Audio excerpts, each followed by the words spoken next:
Halo semuanya, selamat datang kembali di channel ini. Bagaimana kabar kalian semuanya? Aku berharap teman-teman semua di rumah bersama dengan keluarga tercinta selalu dalam keadaan yang sehat. Amin. Kita akan segera untuk membahas cuplikan video yang sudah saya rangkum untuk memberikan kalian semua tambahan informasi, dan saya berharap ini bisa mengedukasi. Stay sampai selesai karena ada berita yang sangat menarik untuk kita bahas sama-sama hari ini. Tapi sebelum itu, buat teman-teman semua yang mau pesan kaos seperti yang saya pakai, ini GPJ, Gibran Penerus Jokowi. Kalian bisa mendapatkan link pembelian di sematan komentar video ini ya. Kalian juga bisa melakukan COD di sana teman-teman ya. Kita akan segera bahas videonya satu persatu. Dan video atau berita yang pertama adalah ini teman-teman ya. Ini menarik guys. Nah guys, awalnya saja udah guys ya teman-teman ya. Guys, info kasus Fufu Fafa akan diselidiki dan diproses langsung nih oleh tim Pak Prabowo nanti. Roy Suryo habis ya. Habis, siap-siap Roy Suryo. Nah, ada yang ketar-ketir jantungan gak ya nanti? Ini era Prabowo bukan Pak Jokowi lagi yang diam saat dihina, dimaki dan dihujat. Kalau saya yakin kalau pelakunya itu kalau bukan anak abah ya anak banteng, itulah ya yang tidak punya adab. Oke teman-teman ya, Pak Prabowo, ini yang kami mau Pak. Ini yang kami inginkan.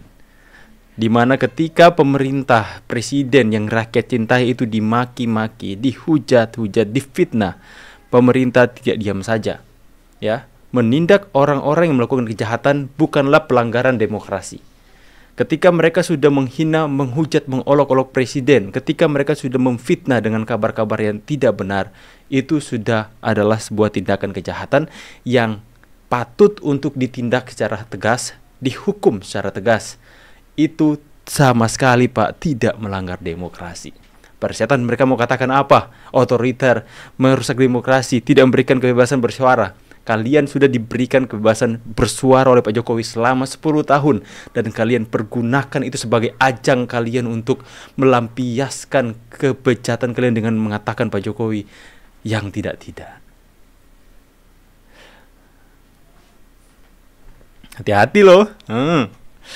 Oke Pak Prabowo, terima kasih Pak sudah mendengarkan kemauan rakyat Indonesia. Salah satu ini ya teman-teman ya. Pagi hari ini saya akan memulai aktivitas.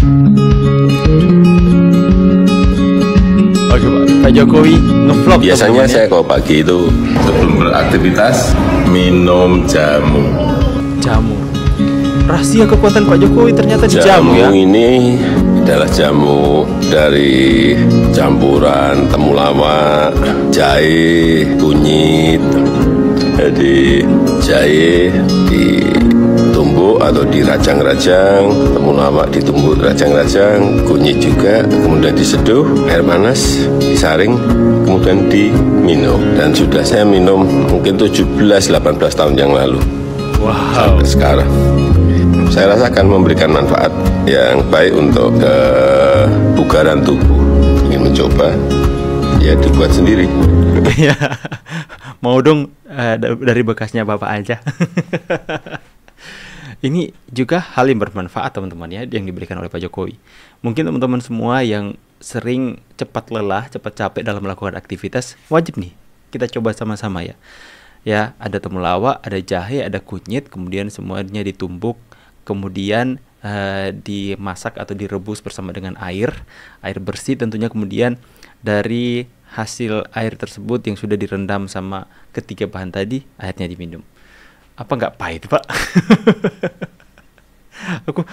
Mungkin kalau aku mau buat, aku pakai gula batu teman-teman ya, supaya agak manis gimana gitu. Bisa juga ya. Kalian masih ingat nggak ada insiden ketika pelantikan Bapak Prabowo ya, beberapa anggota dewan bersorak ketika kamera menyorot ke arah keluarga itu siapa Jokowi. Itu nggak ada adab itu. Tahu nggak kalian dari partai mana itu? Udah dipastikan semuanya itu dari partai PDIP. Ya, hanya kader PDIP lah yang nggak malu berbuat seperti itu di depan tamu-tamu kehormatan. Ya, bodoh nggak itu? Bodoh, goblok, tolol. Menunjukkan betapa gobloknya mereka di depan tamu undangan. Di acara resmi itu. Coba bayangkan kalian ya, bersorak berarti lebih-lebih dari anak TK. Anak TK-nya aja ketika ada instruksi tolong jaga ketenangan ya anak-anak, tenang itu semuanya. Tenang. Berarti ini anak apa? Playgroup. Betul loh Bung. Coba pastikan dulu yang sorahu itu ada nggak Romi Soekarno. Kalau memang ada, memang berarti memang betul urat malunya udah nggak ada lagi, itu udah putus. Memang manusia nggak tahu diri. Tapi kalau misalnya dia diam-diam aja, bisa dikatakan dia agak tahu diri lah itu. Masih junior. Junior. Dan ini yakin aku, ini nggak semuanya orang PDP, ya kan? Bisa dikatakan dari 110 anggota dewan itu tidak semuanya yang bersorak hu itu, ya. Karena kita tahu bahwa saja beberapa orang PDP dan juga beberapa pengurus dan juga caleg-caleg itu masih respect sama Bapak Jokowi. Bisa kupastikan satu orangnya di Sitorus. Satu lagi Adian Napi Tubulu. Artiara Dahlan nggak ikut. Masih Pasar Ibu lagi pusing. Dilaporkan polisi apa nggak pusing dia? Ya, jadi ini memang jujur aja ku bilang. Padahal mereka melihat ya kan, mereka tahu di situ ada tamu undangan dari 20 negara. Saya sih semakin hari semakin percaya bahwa ya kepercayaan masyarakat kepada Partai Banteng ini, saya percaya sudah semakin menurun hari ini. Itu fakta yang bisa kita lihat di lapangan ya. Sekalipun mereka mengatakan bahwa itu hanya isu semata, tapi memang kenyataan dan realita yang terjadi di lapangan adalah seperti itu. Kalau kalian nggak percaya, nanti aja ya, selesai pilkada kita lihat seperti apa hasilnya. Karena ya kita bukan hanya asal ngomong dan asal berasumsi, tapi kita melihat kejadian yang terjadi di lapangan hari ini. Bagaimana kepercayaan publik ya secara besar-besaran itu tiba-tiba banyak yang menarik atau mengundurkan diri dari yang dulunya mendukung PDP, sekarang beralih ke yang lain. Saya salah satunya termasuk, teman-teman. Coba kita baca komentar netizennya. Di pilkada Akuno Banteng, tenggelamkan PDP. Mereka satu komando, kan punya grup. Pak Amin Rais anggota baru. Malu-maluin anggota dewan gak punya adab katanya. Bentar lagi tenggelam mereka. Benar bang. Dan bukan hanya saya saja, bukan hanya Opung Sitorus saja yang memprediksikan hal itu, tapi masyarakat Indonesia sudah tahu dan sudah melihat kok fakta yang terjadi di lapangan sampai ke bawah-bawah hari ini, teman-teman.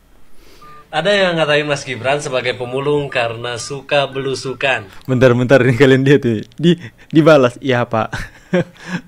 Komentar memberikan komentar seperti ini di akun ofisialnya Gibran. Yang gue tahu yang suka belusukan itu cuma pemulung katanya. Langsung dibalas oleh Wakil Presiden Indonesia. Ya Pak.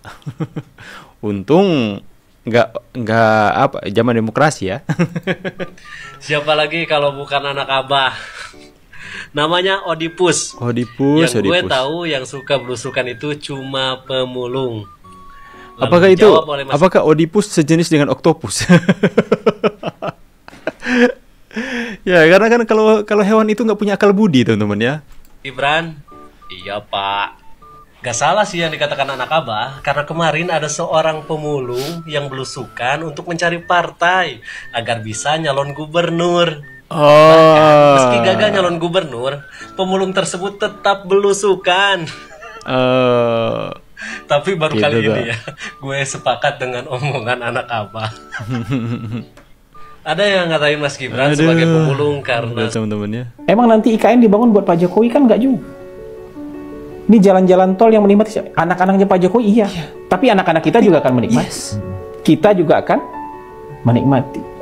Emang infrastruktur yang dibangun itu siapa yang menikmati nanti? Mungkin Pak Jokowi nggak banyak menikmatinya lagi.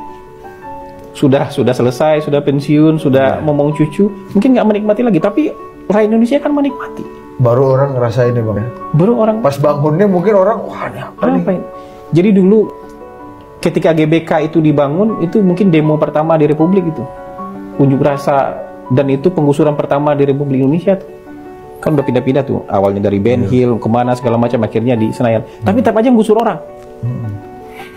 Harus ada orang yang digusur gitu loh. Dipindahin ke Tebet, dipindahin ke Pasar Minggu segala macam, ada orang yang digusur. Demo lah, ini pemerintah zolim. Unjuk rasa lah digusur. Tapi setelah dibangun, Terus apa tuh dulu demonya? Ini dibangun oleh bantuan Rusia komunis.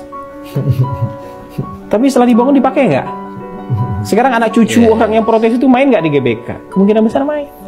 Bahkan kakek istri saya salah satu yang nyumbangin tanahnya Wakaf. diambil juga untuk GBK. Ini tanahnya bokap gue. Jadi cerita Babe sama Benih itu kayak gitu tuh ya. Malah dia banggain hari ini. Giara di GBK tuh kayak kurang lebih gitu lah cerita. Ini tanahnya kakek gue nih, kata bini gue gitu. Oke teman-teman ya. Jadi sebenarnya sesimpel itu kok. Sebenarnya kalau para pembenci Pak Jokowi, mereka yang tidak mau menerima kebaikan Pak Jokowi itu, sebenarnya kalau mereka mau membuka hati mereka hanya sesimpel itu untuk mengerti apa yang Pak Jokowi lakukan adalah sesuatu yang baik, yang bermanfaat buat kita.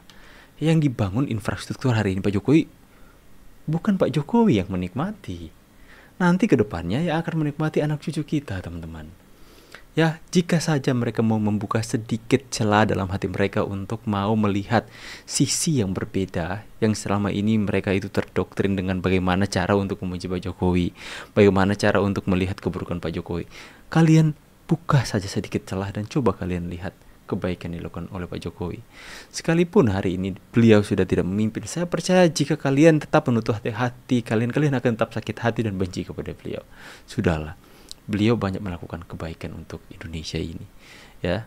Jangan mau kalian diikiring opini kalian, jangan mau kalian diperdaya oleh orang-orang yang akan memanfaatkan kebencian kalian untuk menjatuhkan, untuk memenangkan kontestasi politik yang sedang semakin hari semakin sangat-sangat benar-benar sangar, teman-teman ya. Ya, itulah salah satu hal yang kita bisa pelajari dari pembelajaran video-video hari ini, teman-teman. Dan juga kita juga bisa melihat bahwa ya akhirnya Pak Prabowo menunjukkan ketegasannya. Jika itu memang benar yang terjadi ya, jika apa yang disampaikan tadi bahwa Pak Prabowo akhirnya akan membentuk tim untuk mengusut tuntas siapa sebenarnya dalang yang menimbulkan kegaduhan atas Fufu Fafa ini, yang dimana wakil presidennya itu dituduh, Gibran Raka Buming Raka itu dituduh akun Fufu Fafa, dan sampai bergulir sampai hari ini harus dicari tahu. Kalau ketemu Pak, tegas Pak ya. Tapi kita ini yang kaum silent majority, teman-teman, kami nggak menginginkan kalian dihukum mati. Kalian nggak pantas mendapatkan hukuman mati ya. Tapi kalian ya, orang sebaik Pak Jokowi, kalian mau untuk dihukum mati, digantung, seperti mereka melakukan demo, gantung Jokowi, hukum mati Pak Jokowi, itu hukum gantung dan sebagainya kan, ya. Tapi kami nggak seperti itu. Itu tidak layak dilakukan juga atas negeri ini, apalagi kepada orang yang melakukan kebaikan untuk kalian. Aneh kan, teman-teman ya. Semoga Pak Prabowo lebih tegas lagi dan tidak pandang bulu, karena menindak tegas orang-orang seperti itu sama sekali bukan melanggar demokrasi, sama sekali adalah hal yang sah secara undang-undang, yaitu menangkap, tindak tegas mereka yang melakukan kejahatan. Oke teman-teman semua ya, sekali lagi buat kalian semua yang mau pesan kaos seperti yang saya pakai, kalian bisa mendapatkan link pembelian di sematan komentar video ini. Saya pamit dulu teman-teman semua, see you on the next video and God bless you. Bye guys.